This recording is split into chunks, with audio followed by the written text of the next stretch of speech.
అసలు true love అంటే ఏంటి? ఈ జనరేషన్లో అసలు అది ఉందా?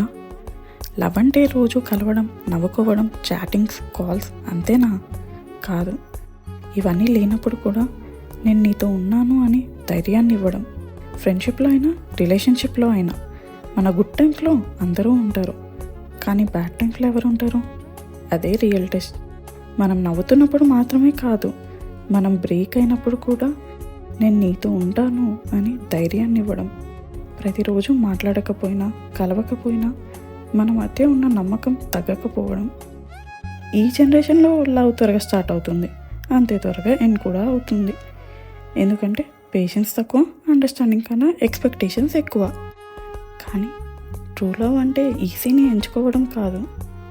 ప్రపంచం మొత్తం వదిలేయమని చెప్పినా కూడా నేను నీతోనే ఉంటాను అని ఒకరి కోసం ఒకరు నిలబడడం. లవ్ అనేది ఒకరోజు ఫీలింగ్ కాదు, జీవితం మొత్తం కలిసి నడవడం.